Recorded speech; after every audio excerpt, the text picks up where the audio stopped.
పెళ్ళైనా పండగైనా వేడుక ఏదైనా పట్టుచీరల ప్రత్యేక వేదిక వారాహి సిల్క్స్. నమస్తే, వెల్కమ్ టు సుమన్ టీవీ. నేను పద్మిని. ప్రస్తుతంతో పాటు ప్రముఖ ఆధ్యాత్మికవేత్త, జ్యోతిష పండితులు, అమ్మవారి సేవకులు, దత్త గణపతి ఉపాసకులు మురళీధర శర్మ గారు మనతో పాటు ఉన్నారు. మాట్లాడదాం. నమస్కారం అండి. మహాదేవ. జూన్ 2వ తారీఖు గురువు మారుతున్నారు. అయితే అమ్మాయిలకి వివాహం అవ్వాలి అని అంటే ఖచ్చితంగా గురువు నుంచి చూస్తారంటే గురువు బలం ఉండాలి. అబ్బాయిలకైతే శుక్రుడు ఇట్లా చెప్తూ ఉంటారు. మరి గురువు మారుతున్నాడు కాబట్టి వివాహ యోగ్యం ఏ రాశుల వాళ్ళకి ఖచ్చితంగా ఉంటుంది అని అంటే మరి ఏంటంటే ఆయన ఉచ్చ స్థితిలోకి వస్తున్నారు కదా. అమ్మాయికి పెళ్లి జరుగుతోంది అని అంటే నిజంగా అది జరగాలి అని చెప్పి చాలామంది కూడా మీకు కూడా కాల్స్ చేస్తూ ఉన్నారు. వివాహం అవ్వట్లేదండి, 35 ఏళ్ళు వచ్చేసాయి, 36 ఏళ్ళు వచ్చేసాయి అంటే భలే భయం వేస్తుంది. మరి చెప్పండి, ఏ రాశుల వాళ్ళకి కలిసి వస్తుంది వివాహానికి? ముందుగా ఇక్కడ ఒక విషయం ఏమిటి అంటే కర్కాటక రాశి వారికి సంబంధించి గత 2022 నుంచి నాకు ఒక క్లయింట్ ఉన్నాడు. 2022 నుండి వివాహ ప్రయత్నాలు చాలా చేస్తున్నారు. లైక్ అంటే నేను ఒకటే చెప్పా, 22 నుంచి ఆ అమ్మాయికి సప్తమ స్థానాధిపతి దశ ఫలానా సమయంలో వస్తుంది. 2025 ఆగస్టు నుండి సుమారుగా 2026 ఆగస్టు లోపు సుమారుగా ఖచ్చితంగా ఆమెకు వివాహం అవుతుంది. అప్పటిదాకా వెయిట్ చేయాలి, తప్పదు. గురుగారు అమ్మాయి పెద్ద పెరుగుతుంది, వయసు పెరుగుతుంది, మీరు ఏదన్నా అమ్మ ఆ అమ్మాయి జాతకం అయితే అప్పుడు యోగం ఉంది.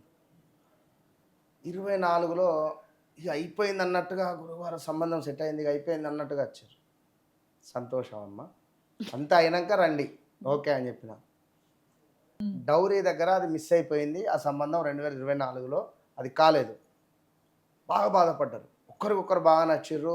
అసలు కొన్ని రోజులు కూడా ఫోన్ మాట్లాడుకున్నారు. మస్తు ఫీల్ అయింది అమ్మాయి, బాగా ఫీల్ అయింది. అసలే కర్కాటక రాశి అంటేనే భావోద్వేగాలు చాలా అధికంగా ఉంటాయి. అసలు మనం వాళ్ళని ఓదార్చలేం. కర్కాటక లగ్నం కానీ కర్కాటక రాశిగా వాళ్ళని కావచ్చును. సో ఇప్పుడు రీసెంట్గా ఒక 25 డేస్ బ్యాక్ పత్రిక నాకు గుడికి తీసుకొని వచ్చింది ఆమె.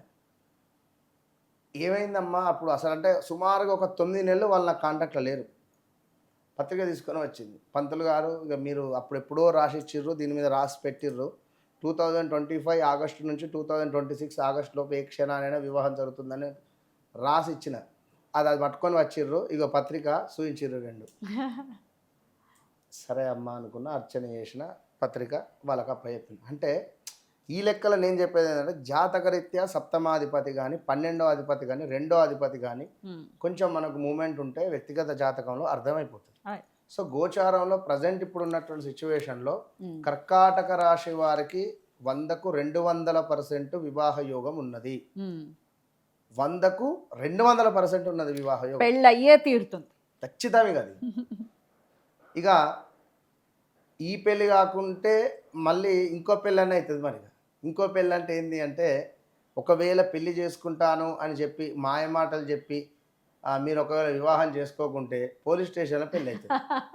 ఎందుకంటే లగ్నాత్ గురుడు 1,00,000 దోషాలను హరించినప్పటికీ కూడా ఒక 100 టన్నుల లోడును నెత్తిమీద ఎత్తుకున్నట్టు ఉంటుంది. సో ఎందుకు చెప్తున్నాను అంటే అది విషయం. సో అదేవిధంగా ఎవరైతే మిథునానికి కొంచెం బలం ఉంది, 75% బలం ఉంది అంతే. కన్యా రాశి వారికి ఖచ్చితంగా బలం ఉంది, 100కు 200%. అయితే తండ్రి లేని సంబంధాలు వచ్చే ఛాన్సెస్ బాగా ఉన్నది. కన్యా రాశి వారికి తండ్రి లేని సంబంధాలు వచ్చే ఛాన్సెస్ చాలా చాలా ఉన్నవి కన్యా రాశి వారికి. ఇక అటు పిమ్మట వృశ్చిక రాశి వారికి ఖచ్చితంగా వివాహ యోగము బీభత్సంగా ఉన్నది. వృశ్చిక రాశి వారికి మళ్ళీ ఇక్కడ 100కు 99% ఉన్నది వృశ్చిక రాశి వారికి.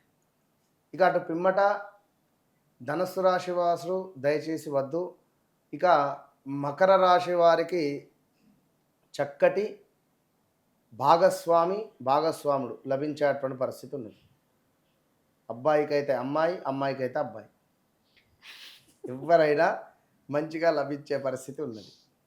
మంచి అంటే వినయ విధేయతలు, మంచి తెలివిగల అమ్మాయి, చూడ్డానికి అందంగా ఉండడం, చెప్పిన మాట వినేటువంటి విధంగా చాలా అద్భుతంగా వినయ విధేయతలతో కూడినటువంటి అమ్మాయి అబ్బాయి ఏదంటే అది లభించే పరిస్థితి మకరానికి ఉన్నది.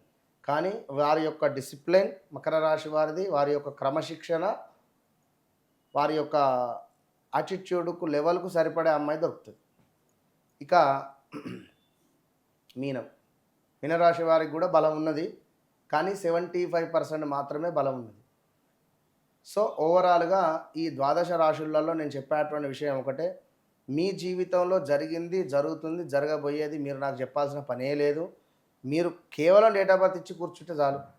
మీకు ఏం కావాలి అనేటువంటి విషయంతో సహా పంచభక్ష పరమన్నాలు పెట్టే బాధ్యత నాది. కనుక